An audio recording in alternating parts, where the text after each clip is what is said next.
ਸਤਿ ਸ਼੍ਰੀ ਅਕਾਲ। ਤੁਸੀਂ ਜੁੜੇ ਹੋਏ ਹੋ ਪੰਜਾਬੀ USA ਦੇ ਨਾਲ ਤੇ ਮੈਂ ਹਾਂ ਪ੍ਰਵੀਨ ਸ਼ਰਮਾ ਲੈ ਕੇ ਹਾਜ਼ਰ ਹਾਂ ਪ੍ਰੋਗਰਾਮ ਖਬਰ ਤੇ ਨਜ਼ਰ।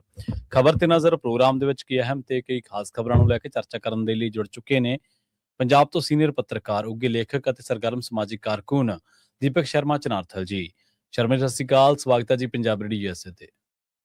ਸਤਿ ਸ਼੍ਰੀ ਅਕਾਲ ਪ੍ਰਵੀਨ ਜੀ, ਸਾਰੇ ਦਰਸ਼ਕਾਂ ਨੂੰ ਸਰੋਤਿਆਂ ਨੂੰ ਪਿਆਰ ਭਰੀ ਸਤਿ ਸ਼੍ਰੀ ਅਕਾਲ। ਸਤਿ ਸ਼੍ਰੀ ਅਕਾਲ ਜੀ। ਪ੍ਰੋਗਰਾਮ ਦੇ ਵਿੱਚ ਅੱਗੇ ਵਧਣ ਤੋਂ ਪਹਿਲਾਂ ਧੰਨਵਾਦ ਕਰਦੇ ਚੱਲੀਏ ਸਪਾਂਸਰਸ ਦਾ, ਜਿਹੜੇ ਜ਼ਰੀਆ ਬਣਦੇ ਨੇ ਇਹਨਾਂ ਪ੍ਰੋਗਰਾਮਾਂ ਨੂੰ ਤੁਹਾਡੇ ਤੱਕ ਪਹੁੰਚਾਉਣ ਦੇ ਲਈ। ਖਾਲਸਾ ਇੰਸ਼ੋਰੈਂਸ ਏਜੰਸੀ ਵਾਲੇ, ਜਿਨ੍ਹਾਂ ਤੋਂ ਤੁਸੀਂ ਹਰ ਤਰੀਕੇ ਦੀ ਇੰਸ਼ੋਰੈਂਸ ਲੈ ਸਕਦੇ ਹੋ। ਇੰਸ਼ੋਰੈਂਸ ਬਾਰੇ ਪਤਾ ਕਰਨ ਦੇ ਲਈ ਇਹਨਾਂ ਦਾ ਨੰਬਰ ਹੈ 408-272-2500। ਇਹ 1992 ਤੋਂ ਲਗਾਤਾਰ ਇੰਸ਼ੋਰੈਂਸ ਬਿਜ਼ਨਸ ਦੇ ਵਿੱਚ ਸ਼ਾਨਦਾਰ ਸੇਵਾਵਾਂ ਦੇ ਰਹੇ ਨੇ ਤੇ ਅਮਰੀਕਾ ਭਰ ਦੇ ਵਿੱਚ ਇੰਸ਼ੋਰੈਂਸ ਕਰਦੇ ਨੇ। ਓਬਾਮਾ ਕੇਅਰ, ਮੈਡੀਕੇਅਰ ਜਾਂ ਫਿਰ ਕਵਰਡ ਕੈਲੀਫੋਰਨੀਆ ਬਾਬਤ ਪਾਲਿਸੀ ਕਰਵਾਉਣ ਦੇ ਲਈ, ਸਲਾਹ ਲੈਣ ਦੇ ਲਈ ਅੱਜ ਹੀ ਕਾਲ ਕਰੋ 408-272-2500 ਤੇ। ਟਰਕੀਅਨ ਇਮੀਗ੍ਰੇਸ਼ਨ ਲਾ ਫਰਮ ਵਾਲੇ ਜੇ ਟਰਕੀਆਣਾ, ਟੌਨੀ ਟਰਕੀਆਣਾ ਦੇ ਨਾਲ ਤੁਸੀਂ US ਇਮੀਗ੍ਰੇਸ਼ਨ ਬਾਬਤ ਕੋਈ ਵੀ ਸਲਾਹ ਕਰਨੀ ਹੈ, ਕੋਈ ਵੀ ਸਵਾਲ ਪੁੱਛਣਾ ਤੇ ਇਹਨਾਂ ਦਾ ਨੰਬਰ ਹੈ 415-909-0503। ਗੁਰਦੀਪ ਸਿੰਘ ਬਿਰਦੀ ਕਲੋਵਿਸ, ਮਨਦੀਪ ਸਿੰਘ ਸੈਨ ਹੋਜ਼ੇ, Onkar Singh Fresno, Gurnam Singh ਐਂਟੀਲੋਪ, Jarnail Singh Seattle, Mandeep Dhillon university ਤੇ ਲਾਲੀ ਸਿੰਘ ਗਰੇਵਾਲ ਫਰੀਮੌਂਟ ਤੋਂ।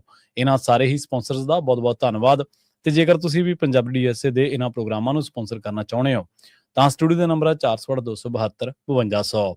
ਅੱਜ ਦਾ ਇਹ ਖਬਰ ਤੇ ਨਜ਼ਰ ਪ੍ਰੋਗਰਾਮ ਸਾਲ 2026 ਦੀ 13 ਫਰਵਰੀ ਦਾ ਪ੍ਰੋਗਰਾਮ ਹੈ ਤੇ ਦਿਨ ਅੱਜ ਸ਼ੁੱਕਰਵਾਰ ਹੈ। ਗੱਲ ਕਰੀਏ ਸ਼ਰਮਾ ਜੀ ਕੈਪਟਨ ਅਮਰਿੰਦਰ ਤੋਂ। ਪਹਿਲਾਂ ਤਾਂ ਭਾਜਪਾ ਨੇ ਡਰਾਇਆ ਈਡੀ ਦੇ ਸਮਨਾਂ ਦੀ, ਜਦੋਂ ਆਪਾਂ ਚਰਚਾ ਕਰ ਰਹੇ ਸੀ, ਪਰ ਬਾਅਦ ਦੇ ਵਿੱਚ ਕਹਿੰਦੇ ਕੈਪਟਨ ਅਮਰਿੰਦਰ ਨੂੰ ਭਾਜਪਾ ਨੇ ਪਲੋਸ ਵੀ ਲਿਆ ਜੀ। ਪ੍ਰਵੀਨ ਜੀ, ਕੈਪਟਨ ਅਮਰਿੰਦਰ ਸਿੰਘ ਇਸ ਮੌਕੇ ਹਸਪਤਾਲ 'ਚ ਜੇਰੇ ਇਲਾਜ ਨੇ ਜੀ।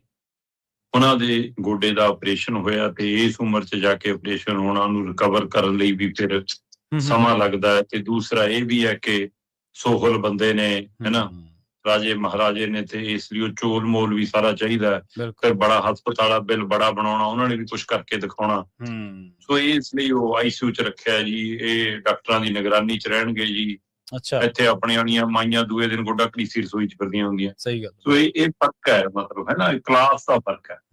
ਹੈਗਾ। ਉਹ ਸਾਰੇ ਦਰਮਿਆਨ ਹੀ ਜਦੋਂ ਬੰਦਾ ਸਰੀਰਕ ਤੌਰ ਤੇ ਹਸਪਤਾਲਾਂ ਦੇ ਵਿੱਚ ਗੇੜੇ ਕੱਢ ਰਿਹਾ ਹੋਵੇ, ਮੰਜੇ ਤੇ ਪਿਆ ਹੋਵੇ, ਤੇ ਉਧਰ ਉਹਨਾਂ ਨੂੰ ਤੁਸੀਂ ਮਾਨਸਿਕ ਟੀਕੇ ਲਾਉਣ ਲੱਗ ਜਾਓ, ਇੱਕ ਵਾਰ ਤਾਂ ਤਾਮਝਾਮ ਹਿੱਲਦਾ। ਜੀ ਜੀ, ਸਹੀ ਹੈ। ਔਰ ਉਹ ਵਿਅਕਤੀ ਜਿਹਨੇ ਮਤਲਬ ਕਿ ਰਾਜ ਕੀਤਾ ਹੋਵੇ ਤੇ ਉਸੇ ਦਰਦ 'ਚ ਉਹ ਬੋਲਿਆ ਹੋਵੇ ਕਿ ਇਹ ਕਾਹਦੀ BJP ਜਿਹੜੀ ਮੇਰੀ ਸਮਝ ਦੀ ਉਹ ਨਹੀਂ ਵਰਤੋਂ ਕਰਦੀ, ਮੈਨੂੰ ਪੰਜਾਬ 'ਚ ਪੁੱਛਦੀ ਹੋ ਨਹੀਂ, ਮੈਨੂੰ ਤਾਂ ਪਟਿਆਲੇ ਦੀ ਸੀਟ ਲਈ, ਪਟਿਆਲੇ ਦੀਆਂ ਚੋਣਾਂ ਲਈ ਨਹੀਂ ਪੁੱਛਦੀ, ਹੋਰ ਤਾਂ ਇਹਨਾਂ ਨੇ ਕੀ ਪੁੱਛਣਾ। ਉਹ ਜਿਹੜਾ ਦਰਦ ਸੀ ਉਹ ਸ਼ਾਇਦ ਸੰਮਣ ਦੇ ਰੂਪ 'ਚ ਸਾਹਮਣੇ ਆ ਕੇ ਖੜ ਗਿਆ। BJP ਨੂੰ ਲੱਗਿਆ ਕਿ ਅੱਛਾ, ਇਹੀ ਤਾਂ ਚੁੱਪ ਕਰਾਉਣ ਲਈ ਤੈਨੂੰ ਇੱਧਰ ਲਿਆਂਦਾ ਸੀ ਕਿ ਵੀ ਆਹ ਤੇਰੀਆਂ ED ਦਾ ਮਾਮਲਾ ਪਿਆ, ਤੇਰੇ ਸਵਿਸ ਖਾਤਿਆਂ ਦਾ, ਤੇਰਾ ਮੁੰਡੇ ਦਾ, ਤੇਰੀ ਪਤਨੀ ਦਾ, ਕਿ ਤੂੰ ਫੇਰ, ਕਿਉਂਕਿ BJP ਦੇ ਵਿੱਚ ਇੱਕ ਫਾਰਮੂਲਾ ਹੈ ਕਿ ਜੇ BJP 'ਚ ਆਉਣਾ ਹੈ ਤਾਂ ਰੀੜ ਦੀ ਹੱਡੀ ਦੇ ਮਣਕੇ ਤੋੜ ਕੇ ਆਉਣਾ ਪੈਂਦਾ। ਸਹੀ ਹੈ। ਰੀੜ ਦੀ ਹੱਡੀ ਵਾਲੇ ਬੰਦੇ ਨਹੀਂ ਚਾਹੀਦੇ ਇਹਨਾਂ ਨੂੰ। ਤੇ ਉਹ ਪਤਾ ਨਹੀਂ ਕਿ ਇੱਕ ਅੱਧਾ ਮਣਕਾ ਕਿਵੇਂ ਜਿਉਂਦਾ ਰਹਿ ਗਿਆ ਤੇ ਉਹ ਰੜਕ ਗਿਆ ਫੇਰ, ਤੇ ਅਮਰਿੰਦਰ ਨੇ ਕਿਤੇ ਗੱਲ ਕਰਤੀ ਜੀ। ਤੇ ਹੁਣ ਉਹ ਗੱਲ ਕੀ BJP ਦੇ ਮਨ ਨੂੰ ਲੱਗ ਗਈ, ਕੀ ਕਿਸੇ ਲੀਡਰ ਦੇ ਮਨ ਨੂੰ ਲੱਗ ਗਈ, ਕੀ ਕਿਸੇ ਨੇ ED ਅਧਿਕਾਰੀ ਨਾਲ ਸਾਠਗੰਢ ਕਰ ਲਈ, ਜਾਂ ਹੁਕਮ ਸੀ ਇਹ ਵਿਸ਼ੇਸ਼ ਤੌਰ ਦੇ ਉੱਤੇ ਕਿ ਭੇਜੋ ਸੰਮਣ। ਜੀ ਜੀ, ਸੰਮਣ ਭੇਜਤੇ। ਠੀਕ ਹੈ ਜੀ। ਸੰਮਣ ਭੇਜਣ ਤੋਂ ਬਾਅਦ ਤਰਥੱਲੀ ਮਚ ਗਈ ਕਿ ਭੁਪੇਸ਼ ਬਘੇਲ ਦੇ ਬੋਲਾਂ ਨੇ BJP ਨੂੰ ਇੱਕ ਨਵਾਂ ਫਿਕਰ ਪਾਤਾ ਕਿ ਕਿਤੇ ਇਹ ਨਾ ਹੋਵੇ ਅਮਰਿੰਦਰ ਮੁੜਿਆ ਤਾਂ 20-25 ਜਣਿਆਂ ਦਾ ਲੈ ਕੇ ਮੁੜਨ ਦੀ ਦਮ ਰੱਖਦਾ ਉਹ ਅੱਜ ਵੀ। ਸਹੀ ਹੈ ਕਿ ਜੇ ਉਹ ਮੁੜਿਆ ਤਾਂ 20-25 ਜਣਿਆਂ ਨਾਲ ਲੈ ਕੇ ਮੁੜੂਗਾ। ਪਰ ਆਪਾਂ ਕੱਲ ਵੀ ਗੱਲ ਕਰ ਰਹੇ ਸੀ ਕਿ ਕਿਤੇ ਕਿ ਤਾਂ ਨਹੀਂ ਕਿ ਅਮਰਿੰਦਰ ਹੁਣ ਬਾਦਲ ਵਾਂਗ ਆਪਣੇ ਜਵਾਕਾਂ ਦੇ ਬਸ ਪੈ ਗਿਆ ਕਿ ਹੁਣ ਤਾਂ ਉਹਨਾਂ ਨੇ ਫੈਸਲਾ ਕਰਨਾ, ਉਹ ਸੈਟਿੰਗ ਚੱਲ ਰਹੀ। ਤੋ ਇਸ ਲਈ ਧੀ ਕਹਿੰਦੀ ਕਿ ਕੁਛ ਹੋ ਜਾਵੇ ਤਾਂ BJP ਵਾਲੇ ਪਾਸੇ ਹੀ ਆ। ਪਰ ਭੁਪੇਸ਼ ਬਘੇਲ ਕਹਿੰਦਾ ਸਾਡੇ ਬੂਹੇ ਖੁੱਲੇ ਨੇ, ਰੈੱਡ ਕਾਰਪੇਟ ਵੀ ਵਿਛਾਇਆ, ਗੁਲਦਸਤੇ ਵੀ ਤਿਆਰ ਨੇ, ਕਿਹਾ ਜੋ ਅਮਰਿੰਦਰ ਜੀ ਜਿੱਦਣ ਆਉਣਾ। ਜੀ ਸਹੀ ਹੈ। ਇਹ ਨੀਤੀ ਸੀ ਜਿਹਨੇ BJP ਨੂੰ ਮੋੜਨ ਲਈ ਮਜਬੂਰ ਕੀਤਾ, ਜਾਂ BJP ਦੀ ਚਾਲ ਹੀ ਇਹੀ ਸੀ ਕਿ ਅਮਰਿੰਦਰ ਸਿੰਘ ਨੂੰ ਪਹਿਲਾਂ ਡਰਾ ਲਓ ਫਿਰ ਪਲੋਸ ਲਓ। ਸਹੀ। ਅਸ਼ਵਨੀ ਸ਼ਰਮਾ ਦਾ ਜਾਣਾ, ਹੱਥ ਮਿਲਾਉਣਾ, ਗੁਲਦਸਤੇ ਦੇਣਾ, ਤਸਵੀਰਾਂ ਜਾਰੀ ਹੋਣੀਆਂ, ਪਰ ਅਸ਼ਵਨੀ ਸ਼ਰਮਾ ਦੀ ਕੀ ਹੋਂਦ ਕਿ ਉਹ ਫੈਸਲਾ ਕਰੂਗਾ ਅਮਰਿੰਦਰ ਨੇ ਕਿੱਥੇ ਰਹਿਣਾ, ਕਿੱਥੇ ਨਹੀਂ ਰਹਿਣਾ, ਕਿਹੜੀ ਪੋਜੀਸ਼ਨ ਤੇ ਰੱਖਣਾ। ਸਹੀ ਹੈ, ਬਿਲਕੁਲ। ਹਾਂ, ਪਰ ਇੱਕ ਸੰਗਠਨ ਮੰਤਰੀ ਗਏ ਸੀ ਇਹਨਾਂ ਦੇ। ਠੀਕ ਹੈ ਪ੍ਰਵੀਨ ਜੀ, BJP ਦੇ ਵਿੱਚ ਸੰਗਠਨ ਮੰਤਰੀ ਦਾ ਮਤਲਬ ਇਹੀ ਹੈ ਕਿ ਸੰਗਠਨ ਦੇ ਵਿੱਚ ਜੋ ਫੈਸਲਾ ਹੋਊਗਾ ਉਹਦੇ ਰਾਹੀਂ ਹੋਊਗਾ। ਪ੍ਰਧਾਨ ਜਿਹਨੂੰ ਮਰਜ਼ੀ ਲਾਓ, ਅਹੁਦੇਦਾਰ ਜਿਹਨੂੰ ਮਰਜ਼ੀ ਲਾਓ, ਬਿਲਕੁਲ, ਚਾਹੇ ਉਹ ਸਟੇਟ ਪੱਧਰੀ ਸੰਗਠਨ ਹੋਵੇ ਤੇ ਚਾਹੇ ਦੇਸ਼ ਪੱਧਰੀ ਸੰਗਠਨ ਹੋਵੇ, RSS ਦਾ ਸਿੱਧਾ ਨੁਮਾਇੰਦਾ ਜਿਹੜਾ ਹੁੰਦਾ ਉਹ ਸੰਗਠਨ ਮੰਤਰੀ ਹੁੰਦਾ। ਮਤਲਬ ਜਿਵੇਂ ਕੋਈ ਸੰਸਥਾ ਹੋਵੇ ਉਹ ਚ ਕਹਿ ਦਈਏ ਕਿ ਜਨਰਲ ਸਕੱਤਰ ਹੀ ਸਭ ਕੁਝ ਹੁੰਦਾ, ਪ੍ਰਧਾਨ ਤਾਂ ਵਿਚਾਰਾ ਉਹਦੇ ਨੂੰ ਹੁੰਦਾ ਹੈ ਨਾ, ਸਹੀ ਗੱਲ, ਕਿ ਤਾਕਤ ਉਸਦੀ ਜਨਰਲ ਸਕੱਤਰ ਕੋਲ ਹੁੰਦੀ ਹੈ। ਉਹ ਸਥਿਤੀ ਇੱਥੇ ਸੰਗਠਨ ਮੰਤਰੀ ਦੀ ਹੈ। ਸੋ ਸੰਗਠਨ ਮੰਤਰੀ ਜਦੋਂ ਮਿਲ ਕੇ ਆਏ ਤੇ ਕਹਿੰਦੇ ਜੀ ਕਿ ਉਹਨਾਂ ਨੇ ਕਿਹਾ ਜੀ ਕਿ ਅਮਰਿੰਦਰ ਜੀ ਕੋਈ ਫਿਕਰ ਨਾ ਕਰੋ ਤੁਸੀਂ, ਅਸੀਂ ਕਾਰਵਾਈ ਕਰਤੀ। ਠੀਕ ਹੈ ਜੀ। ਤੇ ਉਹ ਤੋਂ ਚੰਦ ਸਕਿੰਟਾਂ ਬਾਅਦ ਹੀ ਉਸ ਅਫਸਰ ਦੀ ਆਪਣਾ ਜਲੰਧਰ ਤੋਂ ਬਦਲੀ ਚੇਨਈ ਹੋ ਗਈ। ਜਿਹੜੇ ਤਿਵਾੜੀ ਸਾਹਿਬ ਸੀ, ਰਵੀ ਤਿਵਾੜੀ ਜੀ, ਉਹਨਾਂ ਨੂੰ ਚੇਨਈ ਬਦਲਤਾ।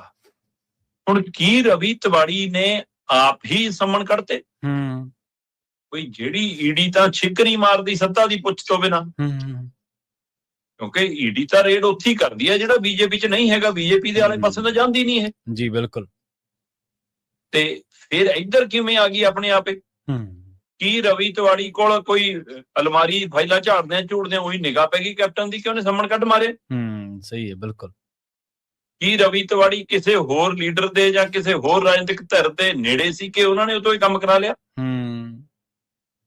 ਜਾਂ ਬੀਜੇਪੀ ਨੇ ਪਹਿਲਾਂ ਰਵੀ ਤਿਵਾੜੀ ਦੀ ਡਿਊਟੀ ਲਾਈ ਜੀ ਕਿ ਰਵੀ ਤਿਵਾੜੀ ਜੀ ਕੱਢ ਦੋ ਸੰਮਨ, ਤੇ ਜਦੋਂ ਸੰਮਨ ਕੱਢਤੇ ਫਿਰ ਅਮਰਿੰਦਰ ਨੂੰ ਹੁਣ ਤੁਸੀਂ ਗੱਲਾਂ ਨਾਲ ਤਾਂ ਭੁਲੋ ਨਹੀਂ ਸਕਦੇ, ਅਗਲਾ ਮੁੱਖ ਮੰਤਰੀ ਰਿਹਾ ਉਦੋਂ ਬਾਅਦ। ਸਹੀ ਗੱਲ ਹੈ, ਬਿਲਕੁਲ। ਤੇ ਫਿਰ ਉਹਨੂੰ ਕੋਈ ਕਾਰਵਾਈ ਕਰਕੇ ਦਿਖਾਉਣੀ ਬਣੀ। ਇਸ ਲਈ ਇਹ ਦਿਖਾਇਆ ਕਿ ਦੇਖੋ ਜੀ ਜਿਹਨੇ ਭੇਜੇ ਸੀ ਉਹਨੇ ਜਾਣਬੁੱਝ ਕੇ ਸ਼ਰਾਰਤ ਕੀਤੀ, ਅਸੀਂ ਕਾਰਵਾਈ ਕਰਤੀ, ਅਸੀਂ ਤਾਂ ਤੁਹਾਡੇ ਖਿਲਾਫ ਕੋਈ ਕਾਰਵਾਈ ਚਾਹੁੰਦੇ ਹੀ ਨਹੀਂ। ਦੇਖ ਲਓ, ਜਦ ਤੱਕ ਬੀਜੇਪੀ ਚੋਂ ਤਦ ਤੱਕ ਦੁੱਧ ਦੇ ਤੁੱਤੇ ਹੋ, ਇਸ ਲਈ ਕੋਈ ਚਿੰਤਾ ਨਾ ਕਰੋ। ਸੋ ਇਹ ਕਾਰਵਾਈ ਕੀ ਇਸ ਤਰੀਕੇ ਨਾਲ ਹੋਈ ਕਿ ਪਹਿਲਾਂ ਆਪੇ ਡਰਾ ਲਿਆ, ਆਪ ਹੀ, ਤੇ ਫਿਰ ਆਪੇ ਪੜੋਸ ਲਿਆ। ਜੀ ਜੀ, ਸਹੀ ਹੈ। ਤੋ ਹੁਣ ਅਮਰਿੰਦਰ ਤੇ ਅਮਰਿੰਦਰ ਦਾ ਪਰਿਵਾਰ ਫਿਲਹਾਲ ਬੀਜੇਪੀ 'ਚ ਹੈ, ਤੇ ਪਰ ਗਾਂ ਲਈ ਕੰਨ ਹੋ ਗਏ ਕਿ ਬਈ ਯਾਦ ਰੱਖਣਾ, ਸਵਾਲ ਨਹੀਂ ਕਰਨਾ ਕੋਈ ਜੇ ਰਹਿਣਾ, ਬਸ। ਇਹਨੂੰ ਕਹਿੰਦੇ ਨੇ ਅਸਲ ਦੇ ਵਿੱਚ ਪੰਜਾਬੀ ਦੇ ਵਿੱਚ ਆਪੇ ਰੋਗ ਲਾਉਣੇ, ਆਪੇ ਦੇਣੀਆਂ ਦਵਾਵਾਂ, ਵੀ ਰੋਗ ਵੀ ਆਪੇ ਲਾਉਣਾ ਤੇ ਆਪੇ ਦਵਾਵਾਂ ਵੀ ਦੇਣੀਆਂ। ਅਗਲੀ ਗੱਲ ਕਰੀਏ ਭਾਰਤ ਦੀ ਲੋਕ ਸਭਾ ਦੀ। ਕਹਿੰਦੇ ਸੰਸਦ ਦੇ ਵਿੱਚ ਨਾਰੇ ਗੂੰਜੇ ਪੁਰੀ ਦੇ ਖਿਲਾਫ, ਪਰ ਛੁੱਟੀ ਕਹਿੰਦੇ ਰਾਹੁਲ ਦੀ ਜੀ। ਇੱਕ ਨਾ ਮਤਲਬ ਕਿ ਮਤਾ ਲਿਆ ਰਹੇ ਸੀਗੇ ਇਹ ਰਾਹੁਲ ਗਾਂਧੀ ਦੇ ਖਿਲਾਫ ਜੀ, ਉਹਦੇ ਵਿੱਚ ਹੁੰਦਾ ਕਿ ਵੀ ਇਹਦੇ ਖਿਲਾਫ ਕਾਰਵਾਈ ਕੀਤੀ ਜਾਵੇ ਜੀ, ਵਿਸ਼ੇਸ਼ ਅਧਿਕਾਰਾਂ ਦਾ ਉਲੰਘਣ ਕੀਤਾ ਇਹਨੇ, ਜਿਹੜੇ ਇਹਦੇ ਅਧਿਕਾਰ ਬਣਦੇ ਨਹੀਂ ਸੀ ਉੱਥੇ ਤੱਕ ਚਲਾ ਗਿਆ। ਉਹ ਪਤਾ ਨਹੀਂ ਬੀਜੇਪੀ ਉਹ ਤੋਂ ਕਿਉਂ ਪਿੱਛੇ ਹਟ ਗਈ। ਮਤਲਬ ਹੁਣ ਇਹੀ ਹੈ ਜੀ ਕਿ ਆਹ ਸ਼ਬਦ ਕੱਟ ਦੋ ਜੀ ਕਾਰਵਾਈ ਚੋਂ, ਇਹ ਹਟਾ ਦੋ ਜੀ, ਪਰ ਉੱਥੇ ਵੀ ਠੀਕ ਆ। ਸਹੀ ਹੈ। ਅਚਾਨਕ ਨਿਸ਼ੀਕਾਂਤ ਦੁਬੇ ਨੇ ਇੱਕ ਨੋਟਿਸ ਦਿੱਤਾ।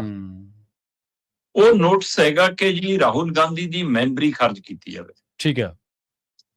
ਸੰਸਦ ਦੇ ਅੰਦਰ ਐਪਸਟੀਨ ਦੀਆਂ ਫਾਈਲਾਂ ਨੂੰ ਲੈ ਕੇ ਰਾਹੁਲ ਗਾਂਧੀ ਨੇ ਜੋ ਸਵਾਲ ਖੜੇ ਕੀਤੇ, ਉਸ ਦਾ ਜਵਾਬ ਦੇਣ ਦੇ ਲਈ 56 ਇੰਚ ਦੀ ਛਾਤੀ ਨਹੀਂ ਕਿਤੇ ਲੱਭੀ। ਸਹੀ ਹੈ, ਬਿਲਕੁਲ ਸਹੀ ਹੈ।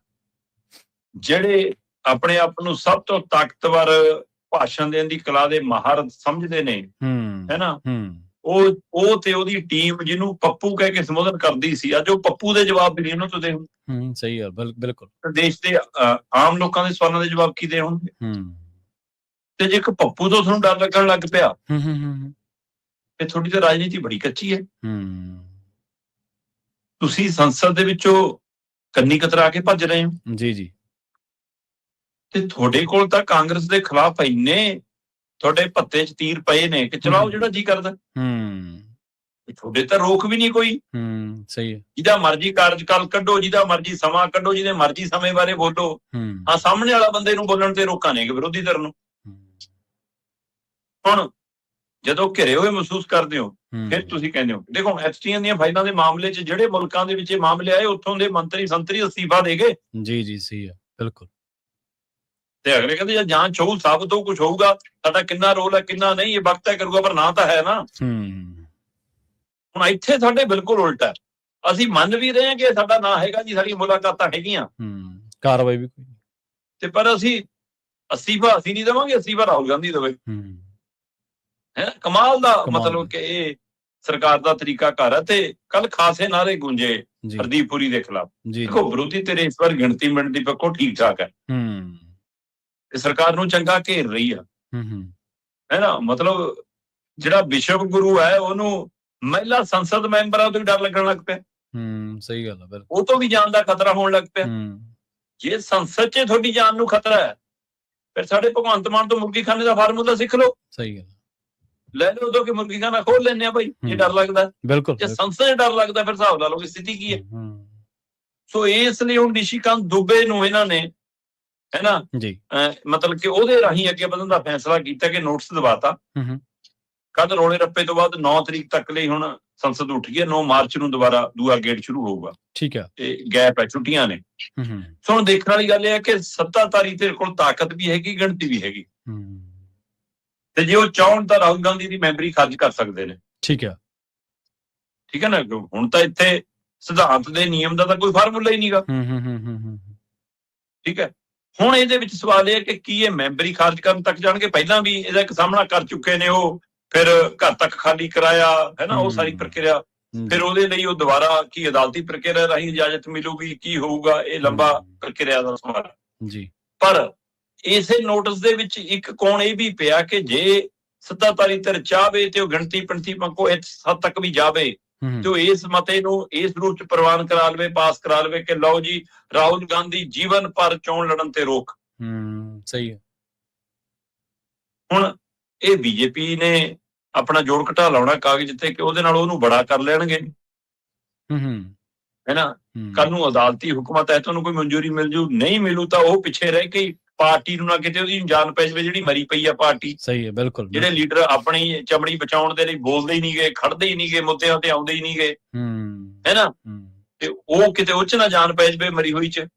ਇਸ ਲਈ ਬੀਜੇਪੀ ਇਹ ਹਿਸਾਬ ਕਿਤਾਬ ਜੇ ਲਾਉਂਦੀ ਫਿਰ ਰਹੀ ਹੈ ਜੀ। ਆਪਣੇ ਸਿਆਸੀ ਪੰਡਤਾਂ ਨਾਲੋਂ ਸਲਾਹ ਕਰਦੀ ਫਿਰ ਰਹੀ ਹੈ ਕਿ ਸਾਨੂੰ ਕਿੱਥੇ ਤੱਕ ਜਾਣਾ ਚਾਹੀਦਾ, ਕਿਸ ਹੱਦ ਤੱਕ ਜਾਣਾ ਚਾਹੀਦਾ, ਜਾਣਾ ਵੀ ਚਾਹੀਦਾ ਕਿ ਨਹੀਂ। ਕਿਤੇ ਇਹ ਨਾ ਹੋਵੇ ਕਿ ਗਾਂਧੀ ਪਰਿਵਾਰ ਨੂੰ ਵਿਚਾਰਾ ਬਣਾ ਦਿਓ ਤੁਸੀਂ ਲੋਕਾਂ ਦੀ ਨਜ਼ਰਾਂ 'ਚ ਹੈ ਨਾ। ਤੇ ਇਸ ਲਈ ਬੀਜੇਪੀ ਨੇ ਸੋਚ ਕੇ ਫੈਸਲਾ ਕਰਨਾ, ਪਰ ਡਰੀ ਹੋਈ ਜ਼ਰੂਰ ਹੈ ਸਰਕਾਰ ਜੀ। ਬਿਲਕੁਲ। ਸੋ ਇਹ ਚੁਣੌਤੀ ਹੈਗੀ ਹੈ। ਸੋ ਬਿਲਕੁਲ ਜੀ, ਕੱਲ ਦਿਨ ਭਰ ਨਾਰੇ ਗੂੰਜ ਰਹੇ ਸੀ ਪੁਰੀ ਦੇ ਖਿਲਾਫ ਕਿ ਅਸਤੀਫਾ ਦਿਓ, ਪਰ ਚਰਚਾ ਹੈ ਕਿ ਅੱਜ ਨਹੀਂ ਤਾਂ ਕੱਲ ਨੂੰ ਰਾਹੁਲ ਗਾਂਧੀ ਦੀ ਮੈਂਬਰੀ ਖਾਰਜ ਕਰ ਸਕਦੇ ਨੇ। ਹਾਂਜੀ। ਤੇ ਅਗਲੀ ਗੱਲ ਕਰੀਏ ਪੰਜਾਬ ਸਰਕਾਰ ਦੀ, ਕਹਿੰਦੇ ਬੀਬੀਆਂ ਦੇ 1000 ਰੁਪਏ ਕਰਕੇ ਇਹਨਾਂ ਨੇ 50 ਏਕੜ ਜ਼ਮੀਨ ਹੀ ਵੇਚਦੀ ਜੀ ਪੰਜਾਬ ਦੀ। ਇਹ ਤਾਂ ਬਹੁਤ ਕੁਝ ਵੇਚਣ ਨੂੰ ਫਿਰਦੇ ਆ ਜਨਾਬ। ਇਹ ਤਾਂ ਖੇਤਾਂ ਨੂੰ ਜਾਣ ਵਾਲੇ ਪੈਸੇ, ਖਾਲਾਂ ਹੈ ਨਾ, ਪਗਡੰਡੀਆਂ, ਸੂਏ, ਕੱਸੀਆਂ, ਜੋ ਕੁਛ ਆ ਜਾਵੇ ਉਹ ਸਾਰਾ ਵੇਚਣ ਨੂੰ ਤਿਆਰ ਨੇ। ਇਹ ਤਾਂ ਪਿੰਡਾਂ ਦੀ ਸ਼ਾਮਲਾਟ ਵੇਚਣ ਨੂੰ ਤਿਆਰ ਨੇ। ਇਹ ਤਾਂ ਪਿੰਡ ਵਾਲੇ ਨੂੰ ਕਹਿੰਦੇ ਨੇ ਕਿ ਸਾਰੇ ਬਿੱਲੇ ਤੁਸੀਂ ਭਰ ਦਿਓ, ਸਾਡੇ ਪੰਚਾਇਤਾਂ ਤੋਂ ਹੀ ਪੈਸੇ ਮੰਗੀ ਜਾਂਦੇ ਨੇ। ਇਹ ਸਭ ਦੇ ਦਰਮਿਆਨ ਇਹਨਾਂ ਦੀ ਨਿਗਾਹ ਹਮੇਸ਼ਾ ਜ਼ਮੀਨਾਂ ਜਾਇਦਾਦਾਂ ਤੇ ਰਹੀ ਜੀ। ਆਪਾਂ ਕਿੰਨੀ ਵਾਰ ਗੱਲ ਕੀਤੀ, ਗੈਸਟ ਹਾਊਸ, ਰੈਸਟ ਹਾਊਸ ਤੇ ਲੈਂਡ ਪੂਲਿੰਗ ਰਾਹੀਂ ਆਮ ਲੋਕਾਂ ਦੀ ਜ਼ਮੀਨ ਨਾਲ ਖੇਡਣ ਦੀ ਕੋਸ਼ਿਸ਼ ਕੀਤੀ, ਲੋਕ ਖੜੇ ਹੋ ਗਏ। ਦੇਖੋ ਜਥੇਬੰਦਕ ਤੌਰ ਤੇ ਪੰਜਾਬ ਮਜ਼ਬੂਤ ਪਿਆ ਜੀ। 3 ਖੇਤੀ ਕਾਨੂੰਨ ਦੇ ਅੰਦੋਲਨ ਤੋਂ ਬਾਅਦ ਲੋਕਾਂ ਨੂੰ ਅੰਦੋਲਨ ਲੜਨ ਦੀ ਕਲਾ ਇੱਕ ਵਾਰ ਫਿਰ ਸੁਰਜੀਤ ਹੋ ਕੇ ਸਾਹਮਣੇ ਆਈ ਹੈ। ਪੰਜਾਬ ਜੁਝਾਰੂ ਹੈ। ਬਿਲਕੁਲ। ਮੈਂ ਅਕਸਰ ਗੱਲ ਕਰਦਾ ਹੁੰਦਾ ਕਈ ਵਾਰ ਕਿ ਦੁੱਧ ਨੇ ਦੁੱਧ ਹੀ ਰਹਿਣਾ ਹੈ। ਜੇ ਉਹ ਠੰਡਾ ਪਿਆ ਤਾਂ ਇਹ ਨਾ ਸਮਝੇਗਾ ਕਿ ਹਾਂ ਪਤਾ ਨਹੀਂ ਉਹ ਕੀ ਬਣ ਗਿਆ, ਲੱਸੀ ਬਣ ਗਈ। ਉਹਨੂੰ ਮਾੜੀ ਜਿਹੀ ਸੇਕ ਲੱਗਿਆ ਤੇ ਵਾਲਾ ਆ ਜਾਂਦਾ ਦੁੱਧ। ਵਾਲਾ ਆ ਜਾਂਦਾ, ਬਿਲਕੁਲ ਸਹੀ ਹੈ। ਸੋ ਇਸ ਲਈ ਇਹ ਠੰਡੇ ਪਏ ਦੁੱਧ ਨੂੰ ਤੁਸੀਂ ਲੱਸੀ ਨਾ ਸਮਝੋ।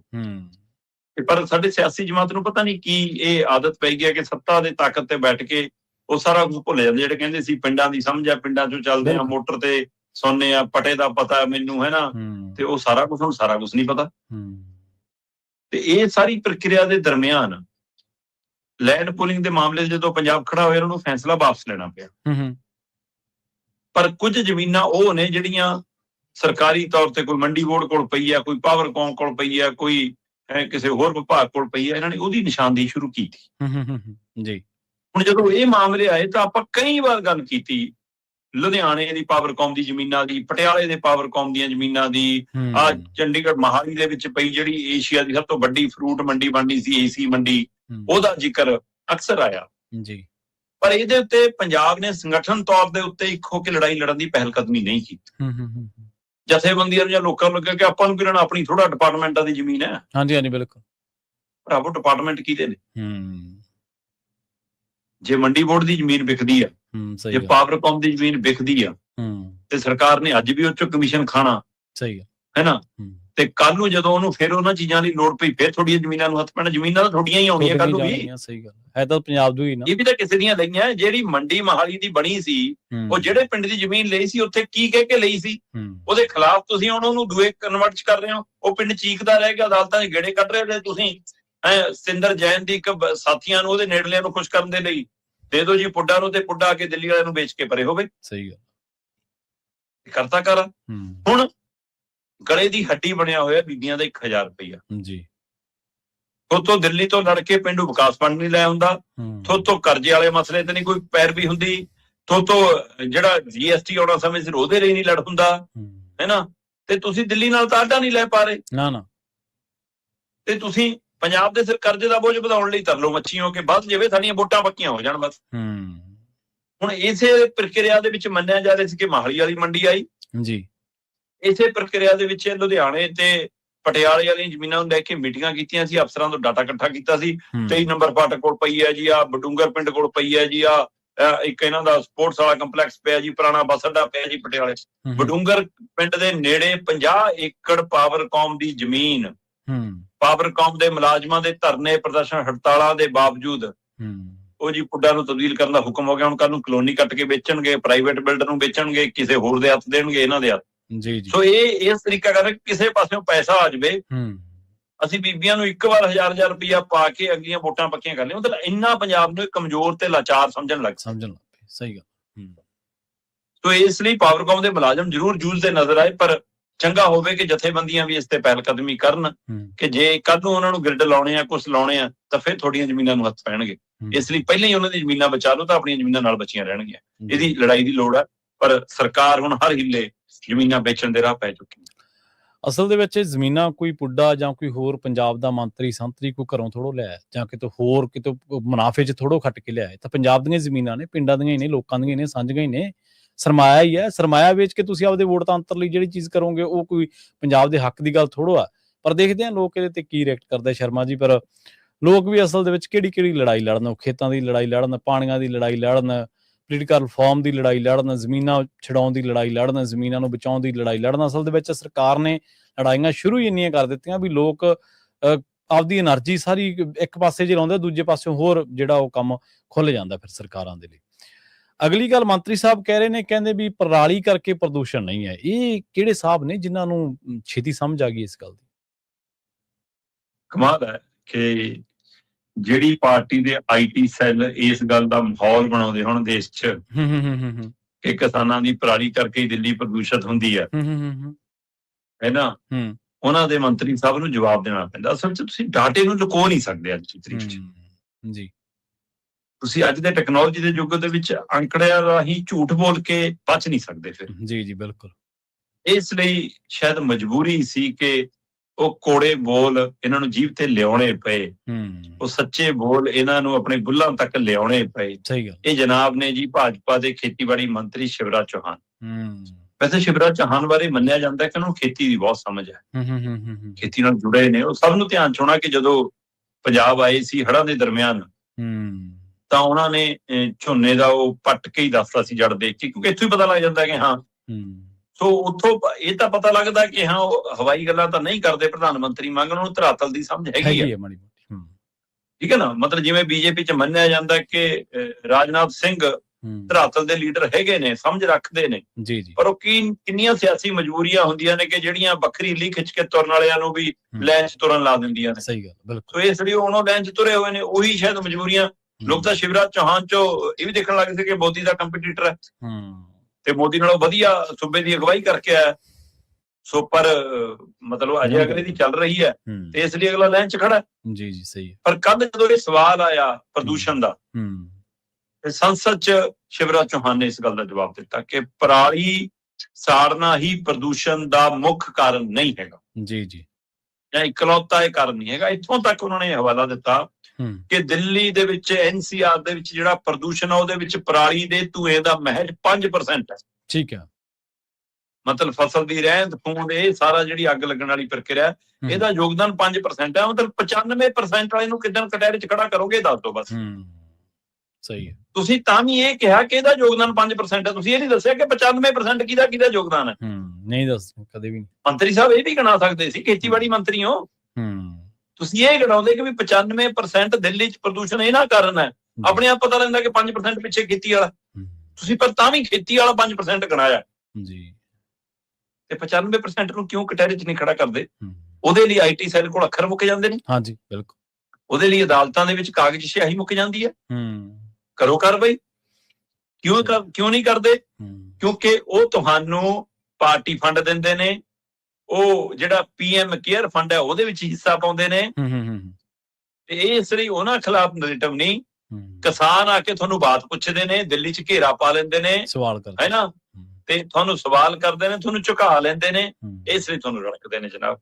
ਸੋ ਇਹ ਦੋਹਰੀ ਸਿਆਸਤ ਨਾ ਕਰੋ ਜੇ ਸੱਚਮੁੱਚ ਤੁਸੀਂ ਇਹ ਗੱਲ ਮੰਨਦੇ ਹੋ। ਵੈਸੇ ਗਣਾਏ ਕਿ ਅਸੀਂ ਇੰਨੀਆਂ ਮਸ਼ੀਨਰੀਆਂ ਦੇ ਰਹੇ ਹਾਂ ਪਰਾਲੀ ਨੂੰ ਸੰਭਾਲਣ ਲਈ, ਇੰਨਾ ਪੈਸਾ, ਹੁਣ ਉਹ ਕਿਹੜੀ ਮਸ਼ੀਨਰੀ ਤੇ ਕਿੱਥੇ ਖਪਾਉਣੀ, ਕਿੰਨੇ ਦੀ ਤੁਰਦੀ ਹੈ ਤੇ ਕਿੰਨੇ ਦੀ ਵਿਕਦੀ ਹੈ। ਔਰ ਰਾਜੀਵ ਗਾਂਧੀ ਵਾਲਾ ਫਾਰਮੂਲਾ ਕਿ 1 ਰੁਪਈਆ ਚੱਲ ਕੇ ਥੱਲੇ 5 ਪੈਸੇ ਹੋ ਜਾਂਦਾ, ਤੁਹਾਡੇ ਵਾਲੇ ਟਾਈਮ 'ਚ ਤਾਂ 5 ਪੈਸੇ ਵੀ ਰਹਿ ਗਿਆ ਕਿ ਨਹੀਂ ਰਹਿ ਗਿਆ, ਜਾਂਚ ਕਰ ਲਓ।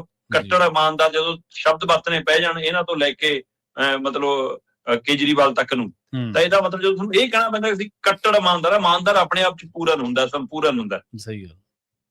ਇਹਦਾ ਮਤਲਬ ਧੱਕੇ ਨਾਲ ਜੇ ਤੁਸੀਂ ਇਮਾਨਦਾਰੀ ਸਾਬਤ ਕਰਨਾ ਚਾਹੁੰਦੇ ਹੋ ਤਾਂ ਇਹਦਾ ਮਤਲਬ ਤੁਸੀਂ ਕੁਝ ਲੁਕੋ ਵੀ ਰਹੇ ਹੋ। ਇਹ ਗੱਲ ਤਾਂ ਜੱਗ ਜ਼ਾਹਰ ਹੈ ਜੀ। ਇਹਦਾ ਮਤਲਬ ਇਹ ਨਹੀਂਗਾ ਕਿ ਪਰਾਲੀ ਸਾੜਨੀ ਵਾਜਬ ਹੈ ਜੀ, ਪਰਾਲੀ ਨਹੀਂ ਸਾੜਨੀ ਚਾਹੀਦੀ, ਪਰ ਉਹਦਾ ਹੱਲ ਹੋਣਾ, ਪਰ ਉਸ ਦਾ ਹੱਲ ਕੀ ਹੈ ਇਹ ਸਰਕਾਰਾਂ ਨੇ ਦੱਸਣਾ, ਸਰਕਾਰਾਂ ਨੇ ਕਰਨਾ ਹੈ। ਉਹ ਕੇਜਰੀਵਾਲ ਵਾਲਾ ਡੱਬਾ ਅੱਜ ਤੱਕ ਨਹੀਂ ਲੱਭਿਆ ਜਿਹੜਾ ਉਹ ਕਹਿੰਦੇ ਸੀ ਜੀ ਖੇਤ ਮੇਂ 1 ਲੀਟਰ में मिलाओ, पानी में मिलाने के बाद ਸਾਰਾ ਵਿੱਚੇ ਮਿਲ ਜਾਊ। ਕਿੱਥੇ ਗਿਆ ਉਹ ਫਾਰਮੂਲੇ? ਉਹ ਪੁੱਛ ਲਓ, ਉਹਨੂੰ ਪੁੱਛ ਲਓ। ਬਿਲਕੁਲ। ਤੇ ਨਾਲੇ ਸ਼ਰਮਾ ਜੀ ਗੱਲ ਇਹ ਅਸਲ ਦੇ ਵਿੱਚ ਜਿਹੜੀ ਮਸ਼ੀਨਰੀ ਮੁਹੱਈਆ ਕਰਾਉਂਦੇ ਆ, ਲੱਖ ਦੀ ਜਿਹੜੀ ਮਸ਼ੀਨਰੀ ਹੈ 1.5 ਲੱਖ ਦੀ, ਉਹ 2.5 ਲੱਖ ਦੀ ਮਿਲਦੀ ਹੈ ਕਿਸਾਨ ਨੂੰ, ਤੇ 1.5 ਲੱਖ ਦੀ ਤਾਂ ਮਾਰਕੀਟ ਦੇ ਵਿੱਚ ਅਵੇਲੇਬਲ ਹੈ, ਉਪਲਬਧ ਹੈ, ਤੇ ਉਹ ਕਹਿੰਦੇ 2.5 ਲੱਖ ਦੀ ਲਓ ਤੇ ਤੁਹਾਨੂੰ 80,000 ਸਬਸਿਡੀ। ਕਿਸਾਨ ਨੂੰ ਤਾਂ ਫਿਰ ਵੀ ਉਹ 1,70,000 ਦੀ ਪੈਗੀ। ਉਹ ਮਤਲਬ ਉਹ ਰਾਜੀਵ ਗਾਂਧੀ ਵਾਲੀ ਗੱਲ ਬਿਲਕੁਲ ਸਹੀ ਹੈ ਵੀ ਉਹ ਜਿਹੜੀਆਂ ਚੀਜ਼ਾਂ ਨੇ ਨਾ, ਉਹ ਪੈਸਾ ਰੁਪਈਆ ਤੁਰਦਾ ਸੈਂਟਰ ਤੋਂ ਤੇ 10 ਪੈਸੇ ਰਹਿ ਜਾਂਦਾ। ਉਹੀ ਗੱਲ ਆ ਹੁਣ ਵੀ, ਉਹ ਬਦਲਿਆ ਨਹੀਂ ਕੋਈ ਬਾਹਲਾ, ਜਿਹੜੇ ਆਪਾਂ ਕਹਿੰਦੇ ਸਾਰਾ ਕੁਝ ਬਦਲ ਕੇ ਚੁੱਕਿਆ। ਤੇ ਜਾਂਦੇ ਗੱਲ ਕਰੀਏ ਪੰਜਾਬ ਦੀ, ਪੰਜਾਬ ਆਪਣੇ ਆਪ ਦੇ ਵਿੱਚ ਇੱਕ ਬੜੀ ਅਜਿਹੀ ਸੱਭਿਅਤਾ ਜਿਹਦੇ ਤੇ ਮਾਣ ਕੀਤਾ ਜਾ ਸਕਦਾ। ਪੰਜਾਬ ਅਜਿਹੀ ਤਹਿਜ਼ੀਬ ਹੈ ਜਿਹਦੇ ਵਿੱਚੋਂ ਹਮੇਸ਼ਾ ਭਾਈਚਾਰਕ ਤੌਰ ਤੇ ਠੰਡੀਆਂ ਹਵਾਵਾਂ ਦੇ ਬੁੱਲੇ ਆਉਂਦੇ ਰਹਿੰਦੇ ਨੇ। ਏਕੇ ਦੀ ਇੱਕ ਹੋਰ ਮਿਸਾਲ ਕਾਇਮ ਕਰਤੀ ਪੰਜਾਬੀਆਂ ਨੇ ਜੀ। ਪ੍ਰਵੀਨ ਜੀ, ਪਿਛਲੇ 3-4 ਦਿਨ, ਹਫ਼ਤੇ ਖੰਡ ਦੇ ਵਿੱਚ 2-3 ਘਟਨਾਵਾਂ ਪੰਜਾਬ ਦੀਆਂ ਅਜਿਹੀਆਂ ਸੀਗੀਆਂ ਜਿਨ੍ਹਾਂ ਨੇ ਸਾਡਾ ਸਿਰ ਉੱਚਾ ਕੀਤਾ ਜੀ ਜੀ। ਇੱਕ ਮਤਲਬ ਕਿ ਜਿਹੜੀ ਕਬਰਸਤਾਨ ਹੁੰਦੀ ਹੈ ਉਹਨੂੰ ਜਾਣ ਵਾਲੀ ਥਾਂ ਸੀ ਤੇ ਉਹਨੂੰ ਜਾਣ ਲਈ ਰਸਤਾ ਨਹੀਂ ਸੀਗਾ, ਵੱਟ ਹੀ ਸੀ। ਉਹ ਵੱਟ ਨੂੰ ਪਹੀ 'ਚ ਬਦਲਿਆ, ਕਿਸਾਨ ਨੇ ਆਪਣੇ ਖੇਤ 'ਚੋਂ ਥਾਂ ਦਿੱਤੀ ਜੀ ਜੀ, ਹੈ ਨਾ। ਤੇ ਇਹ ਕਿਸਾਨ ਪਰਿਵਾਰ ਨੇ ਇੱਕ ਵੱਡੀ ਪਹਿਲ ਕਦਮੀ ਕੀਤੀ। ਫਿਰ ਸੰਗਰੂਰ ਵਾਲਾ ਮਾਮਲਾ ਸਾਹਮਣੇ ਆਇਆ ਕਿ ਪਿੰਡ ਦੇ ਵਿੱਚ 2500 ਦੇ ਕਰੀਬ ਆਬਾਦੀ ਆ ਤੇ ਉਹਦੇ ਵਿੱਚੋਂ 15-20 ਘਰ, ਮਤਲਬ 150-200 ਦੇ ਕਰੀਬ ਮੁਸਲਮਾਨ ਭਾਈਚਾਰੇ ਦੇ ਲੋਕ ਰਹਿੰਦੇ ਨੇ ਉਸ ਪਿੰਡ 'ਚ। ਉਹਨਾਂ ਨੂੰ ਨਵਾਜ਼ ਅਦਾ ਕਰਨ ਲਈ ਕੋਈ ਥਾਂ ਨਹੀਂ ਸੀ, 8-10 ਕਿਲੋਮੀਟਰ ਪਰਾਂ ਜਾਣਾ ਪੈਂਦਾ ਸੀ। ਪਿੰਡ ਦੇ ਹਿੰਦੂ ਪਰਿਵਾਰ ਦੇ 2 ਭਰਾਵਾਂ ਨੇ ਆਪਣੀ ਜ਼ਮੀਨ ਉਹ ਦਾਨ ਹੀ ਨਹੀਂ ਕੀਤੀ, ਬਲਕਿ ਪਿੰਡ ਨੇ ਪੈਸਾ ਇਕੱਠਾ ਕਰਕੇ ਮਸੀਤ ਬਣਾ ਕੇ ਵੀ ਦਿੱਤੀ ਤੇ ਉੱਥੇ ਪਹਿਲੀ ਨਵਾਜ਼ ਵੀ ਅਦਾ ਹੋ ਗਈ, ਹੈ ਨਾ। ਸ਼ਾਹੀ ਇਮਾਮ ਆਏ ਉਦਘਾਟਨ ਕਰਨ ਲਈ। ਸੋ ਇਹ ਮਿਸਾਲ ਦੇਸ਼ ਭਰ ਦੇ ਲਈ ਉਹਨਾਂ ਧਿਰਾਂ ਨੂੰ ਸ਼ੀਸ਼ਾ ਦਿਖਾਉਣ ਲਈ ਸੀ ਕਿ ਦੇਖੋ, ਜਿੱਥੇ ਤੁਸੀਂ ਨਫ਼ਰਤ ਦੀ ਅੱਗ ਫੈਲਾਉਂਦੇ ਹੋ ਉੱਥੇ ਅਸੀਂ ਪਿਆਰ ਦੇ ਬੀਜ ਬੀਜਦੇ ਹਾਂ, ਹੈ ਨਾ। ਤੇ ਇਸੇ ਕੜੀ ਨੂੰ ਕਾਇਮ ਰੱਖਦਿਆਂ ਹੋਇਆਂ ਕੱਲ ਮੇਰੇ ਸਾਹਮਣੇ ਆਈ ਘਟਨਾ ਮੋਹਾਲੀ ਦੀ। ਮੋਹਾਲੀ ਦਾ ਪਿੰਡ ਹੈ ਝਾਮਪੁਰ ਜੀ। ਪਿੰਡ ਤਾਂ ਹੁਣ ਕਾਹਦੇ ਰਹਿ ਗਏ, ਮਤਲਬ ਨਾਂ ਦੀ ਪਿੰਡ ਰਹਿ ਗਏ ਵਿਚਾਰੇ, ਉਹ ਤਾਂ ਹੈ ਨਾ ਕਲੋਨੀਆਂ 'ਚ ਬਦਲ ਗਏ। ਸੋ ਉਹਨਾਂ ਕੋਲ ਲੈ ਦੇ ਕੇ ਆਪਣਾ ਤਾਂ ਕੁਝ ਬਚਿਆ ਨੀ ਗਾ। ਤੇ ਉਹ ਪਿੰਡ ਦੇ ਵਿੱਚ ਠੀਕ ਠਾਕ ਹਿੰਦੂ ਭਾਈਚਾਰਾ ਵੀ ਰਹਿੰਦਾ ਹੈ ਤੇ ਅੱਜ ਕੱਲ ਬਾਹਰੋਂ ਆ ਕੇ ਵੀ ਲੋਕ ਵਸੀ ਜਾਂਦੇ ਨੇ ਇੱਥੇ ਕੰਮ ਕਾਰ ਦੇ ਲਈ, ਫਿਰ ਹੈ ਨਾ। ਤੇ ਉਹਨਾਂ ਚੋਂ ਵੀ ਕਈ ਹਿੰਦੂ ਧਰਮ ਨਾਲ ਸੰਬੰਧਿਤ ਨੇ। ਸੋ ਇਸ ਲਈ ਉੱਥੇ ਇੱਛਾ ਸੀ ਕਿ ਵੀ ਪਿੰਡ ਦੇ ਵਿੱਚ ਘੱਟੋ ਘੱਟ ਕੋਈ ਮੰਦਿਰ ਹੋਵੇ, ਕੋਈ ਧਾਰਮਿਕ ਸਥਾਨ ਹੋਵੇ ਜਿੱਥੇ ਆਪਾਂ ਆਪਣੀ ਪੂਜਾ ਅਰਚਨਾ ਕਰ ਸਕੀਏ। ਹਾਂਜੀ। ਉਹਦੇ ਲਈ ਪਰ ਜ਼ਮੀਨ ਕੋਈ ਨਹੀਂ ਸੀ ਪਿੰਡ ਦੇ ਵਿੱਚ, ਕੋਈ ਅਜਿਹੀ ਥਾਂ ਨਹੀਂ ਸੀ ਕੋਈ ਜੀ। ਤੇ ਥਾਂ ਪਿੰਡ ਦੇ ਮੁਸਲਮਾਨ ਭਾਈਚਾਰੇ ਕੋਲ ਖਾਸੀ ਆ। ਤੇ ਕਹਿੰਦੇ ਕਿ ਜਿਹੜੀ ਮੰਦਿਰ ਬਣਾਉਣ ਦੀ ਇੱਛਾ ਰੱਖਣ ਵਾਲੇ ਲੋਕ ਸੀ, ਉਹ ਇੱਕ ਕਮੇਟੀ ਬਣ ਗਈ। ਉਹਨਾਂ ਚੋਂ 1-2 ਪਰਿਵਾਰਾਂ ਨੇ ਉਸ ਮੁਸਲਮਾਨ ਪਰਿਵਾਰ ਤੱਕ ਪਹੁੰਚ ਕੀਤੀ। ਹੁਣ ਪਹੁੰਚ ਦਾ ਇਰਾਦਾ ਤਾਂ ਇਹੀ ਸੀ ਕਿ ਬਾਈ ਜੇ ਤੂੰ ਮੰਦਿਰ ਲਈ ਕੁਝ ਸੇਵਾ ਕਰ ਦੇਵੇਂ, ਕੁਝ ਸਸਤੀ ਕਰ ਦੇਵੇਂ, ਕੁਝ ਹੈ ਨਾ, ਥੋੜੀ ਬਹੁਤ ਜਿੰਨੀ ਅਸੀਂ ਪੈਸੇ ਪਾ ਸਕਦੇ ਲੈ ਲਈ। ਕਿਉਂਕਿ ਅਸਲ 'ਚ ਕੀ ਆ ਕਿ ਮੋਹਾਲੀ 'ਚ ਤਾਂ ਇੰਚਾਂ 'ਚ ਰੇਟ ਆ ਜ਼ਮੀਨ ਦਾ, ਹੈਗਾ ਬਿਲਕੁਲ। ਤੇ ਇਸ ਲਈ ਉਹ ਵੀ ਪੂਰਤੀ ਕਰਨੀ ਔਖੀ ਹੁੰਦੀ ਹੈ ਕਿ ਹਾਂ ਪੈਸੇ ਕਿੱਥੋਂ ਆਉਣਗੇ ਇੰਨੇ। ਸੋ ਇਹ ਸਾਰੀ ਪ੍ਰਕਿਰਿਆ ਜਦੋਂ ਉਸ ਪਰਿਵਾਰ ਤੱਕ ਪਹੁੰਚ ਕੀਤੀ ਗਈ ਤੇ ਉਸ ਪਰਿਵਾਰ ਨੇ ਸ਼ਾਹੀ ਇਮਾਮ ਨਾਲ ਸਲਾਹ ਕੀਤੀ ਕਿ ਜੀ ਏਦਾਂ ਸਾਡੇ ਪਿੰਡ ਦੇ ਹਿੰਦੂ ਭਾਈਚਾਰੇ ਨੇ ਸਾਡੇ ਨਾਲ ਗੱਲ ਕੀਤੀ, ਅਸੀਂ ਕੀ ਕਰੀਏ ਜੀ। ਉਹ ਤੇ ਸ਼ਾਹੀ ਇਮਾਮ ਨੇ, ਮੈਨੂੰ ਲੱਗਦਾ ਚਾਹੇ ਆ ਤਾਜੀ ਘਟਨਾ ਜਿਹੜੀ ਸੰਗਰੂਰ ਵਾਲੀ ਸੀ ਉਹਦਾ ਅਸਰ ਵੀ ਸੀ, ਹੁੰਦਾ ਹੀ ਹੈ ਨਾ, ਕਈ ਵਾਰ ਉਹ ਵੀ ਹੁੰਦਾ। ਤੇ ਦੂਜਾ, ਜਿਸ ਵਤੀਰਾ ਦੇਸ਼ ਭਰ ਦੇ ਵਿੱਚ ਘੱਟ ਗਿਣਤੀ ਮੁਸਲਮਾਨ ਭਾਈਚਾਰਾ ਹੋ ਰਿਹਾ ਹੈ, ਉਹਦੇ ਬਦਲ 'ਚ ਪੰਜਾਬ 'ਚ ਜਿਹੀ ਇੱਕ ਸੁਰਤ ਹੈ, ਇਹੀ ਕਾਰਨ ਹੈ ਕਿ ਦੂਏ ਸੂਬਿਆਂ ਦੇ ਭੱਜ ਕੇ ਵੀ ਇੱਧਰ ਨੂੰ ਆਉਂਦੇ ਨੇ। ਸਹੀ ਗੱਲ। ਜਦੋਂ ਕਿ ਉਹਦੇ ਨਾਲ ਇੱਥੇ ਦਾ ਤਵਾਜ਼ਨ ਵੀ ਵਿਗੜ ਰਿਹਾ ਤੇ ਮਾਹੌਲ ਵੀ ਕਈ ਵਾਰ ਪ੍ਰਭਾਵਿਤ ਹੁੰਦਾ। ਪਰ ਉਹਦੇ ਬਾਵਜੂਦ ਵੀ ਮਤਲਬ ਸ਼ਾਹੀ ਇਮਾਮ ਨੇ ਇਸ ਗੱਲ ਨੂੰ ਬਹੁਤ ਵੱਡੇ ਪੱਧਰ ਤੇ ਲਿਆ ਤੇ ਉਹਨਾਂ ਨੇ ਉਸ ਮੁਸਲਮਾਨ ਪਰਿਵਾਰ ਨੂੰ ਕਿਹਾ ਕਿ ਇਹ ਤੋਂ ਵੱਡਾ ਮੌਕਾ ਤੁਹਾਡੇ ਕੋਲ ਚੰਗੀ ਕਾਰਜ ਲਈ, ਸਰਬੱਤ ਦੇ ਭਲੇ ਲਈ ਹੋਰ ਕਿਹੜਾ ਹੋਊਗਾ। ਤੇ ਉਹਨਾਂ ਨੇ ਕਹਿੰਦੇ ਕਿ ਉਹਨਾਂ ਨੂੰ ਉਦਾਹਰਨ ਦਿੱਤੀ ਕਿ ਤੁਸੀਂ ਦੁਬਈ ਵਰਗੇ ਜਾਂ ਹੋਰ ਨਾ ਮੁਸਲਮਾਨ ਮੁਲਕਾਂ 'ਚ ਦੇਖੋ, ਜਿਹੜੇ ਇਸਲਾਮ ਵਾਲੇ ਬਹੁਤ ਗਿਣਤੀ ਮੁਲਕ ਨੇ, ਉੱਥੇ ਵੀ ਗੁਰੂ ਘਰ ਤੇ ਮੰਦਿਰ ਬਣੇ ਹੋਏ ਨੇ। ਤੇ ਫਿਰ ਆਪਣਾ ਤਾਂ ਵੈਸੇ ਹੀ ਸਾਂਝਾ ਮੁਲਕ ਹੈ ਕਹਿੰਦੇ। ਤੇ ਫਿਰ ਉਸ ਪਰਿਵਾਰ ਨੇ 350 ਗਜ, ਜੀ ਮਤਲਬ ਤੁਸੀਂ ਹਿਸਾਬ ਲਾ ਲਓ, ਇਹ ਬਣ ਗਏ ਕਰੀਬ 16 ਮਰਲੇ। ਠੀਕ ਹੈ ਜੀ। ਇਹ ਜ਼ਮੀਨ 80 ਤੋਂ 90 ਲੱਖ ਦੀ ਬਣਦੀ ਆ। ਵਾਹ। 80 ਤੋਂ 90 ਲੱਖ ਦੀ ਜ਼ਮੀਨ ਉਸ ਮੁਸਲਿਮ ਪਰਿਵਾਰ ਨੇ ਹਿੰਦੂ ਮੰਦਿਰ ਦੀ ਉਸ ਕਮੇਟੀ ਨੂੰ ਸੌਂਪ ਦਿੱਤੀ ਦਾਨ ਦੇ ਵਿੱਚ ਕਿ ਜੀ ਇੱਥੇ ਮੰਦਿਰ ਬਣਾਓ। ਠੀਕ ਹੈ। ਤੇ ਇਹੀ ਨਹੀਂ, ਉਹ ਕਹਿੰਦੇ ਕਿ ਅਸੀਂ ਸਾਰੇ ਮੁਸਲਿਮ ਪਰਿਵਾਰ ਬਰਾਬਰ, ਜਿੰਨਾ ਤੁਸੀਂ ਸੇਵਾ ਪਾਓਗੇ ਇਹਦੀ ਮਾਤ ਬਣਾਉਣ ਲਈ ਸਾਡਾ ਬਰਾਬਰ ਯੋਗਦਾਨ ਦਿਓ। ਉਹ ਬਰਾਬਰ ਦਾਨ ਦੇ ਰਹੇ ਨੇ। ਸੋ ਇਹ ਮਿਸਾਲ ਪੰਜਾਬ 'ਚ ਹੀ ਦੇਖਣ ਨੂੰ ਮਿਲਦੀ ਹੈ, ਇੱਕ ਤੋਂ ਬਾਅਦ ਇੱਕ ਕੜੀ ਦੇ ਵਿੱਚ। ਸੋ ਇਸ ਲਈ ਇਹ ਦੁਨੀਆ ਦੇ ਵਿੱਚ, ਦੇਸ਼ ਦੇ ਵਿੱਚ ਖਾਸ ਕਰਕੇ ਫਿਰਕੂਵਾਦੀ ਸਿਆਸਤ ਕਰਨ ਵਾਲਿਆਂ ਨੂੰ ਸ਼ੀਸ਼ਾ ਦਿਖਾਉਣ ਵਾਲੀ। ਹਾਂਜੀ, ਬਿਲਕੁਲ ਇਸੇ ਕਰਕੇ ਨਿਆਰਾ ਜੀ ਇਹ ਧਰਤੀ, ਇਸੇ ਕਰਕੇ ਇੱਥੋਂ ਦੇ ਲੋਕ ਨਿਆਰੇ ਨੇ ਦੁਨੀਆ ਭਰ ਨਾਲੋਂ। ਇੱਥੇ ਜੇ ਇਸ ਤਰ੍ਹਾਂ ਦੀ ਹੈ ਇਨਸਾਨੀਅਤ ਹੈ, ਭਾਵਨਾ ਹੈ, ਭਾਈਚਾਰਕ ਸਾਂਝ ਹੈ, ਤਾਂ ਹੀ ਇਹਦੀਆਂ ਗੱਲਾਂ ਕਰਦੇ ਨੇ ਇਸ ਧਰਤੀ ਦੀਆਂ, ਸੋਹਣੇ ਪੰਜਾਬ ਦੀਆਂ। ਬਹੁਤ ਬਹੁਤ ਧੰਨਵਾਦ ਸ਼ਰਮਾ ਜੀ ਇਹਨਾਂ ਖਾਸ ਖਬਰਾਂ ਤੇ ਖਾਸ ਜਾਣਕਾਰੀਆਂ ਦੇ ਲਈ। ਸਤਿ ਸ੍ਰੀ ਅਕਾਲ ਜੀ। ਸਤਿ ਸ਼੍ਰੀ ਅਕਾਲ ਜੀ। ਪ੍ਰੋਗਰਾਮ ਖਬਰ ਤੇ ਨਜ਼ਰ ਦੇ ਵਿੱਚ ਆਪਣੇ ਨਾਲ ਜੁੜੇ ਸਨ ਸੀਨੀਅਰ ਪੱਤਰਕਾਰ ਦੀਪਕ ਸ਼ਰਮਾ ਚਨਾਰਥਲ ਜੀ, ਜਿਨ੍ਹਾਂ ਦੇ ਨਾਲ ਆਪਾਂ ਕਈ ਅਹਿਮ ਤੇ ਕਈ ਖਾਸ ਖਬਰਾਂ ਨੂੰ ਲੈ ਕੇ ਚਰਚਾ ਕੀਤੀ ਹੈ। ਅਸੀਂ ਉਮੀਦ ਕਰਦੇ ਹਾਂ ਕਿ ਇਹ ਪ੍ਰੋਗਰਾਮ ਤੁਹਾਨੂੰ ਪਸੰਦ ਆਇਆ ਹੋਵੇਗਾ। ਇਸੇ ਤਰ੍ਹਾਂ ਜੁੜੇ ਰਹੋ ਪੰਜਾਬੀ ਰੇਡੀਓ USA ਦੇ ਨਾਲ। ਤੁਹਾਡਾ ਸਾਰਿਆਂ ਦਾ ਬਹੁਤ ਬਹੁਤ ਧੰਨਵਾਦ। ਸਤਿ ਸ੍ਰੀ ਅਕਾਲ।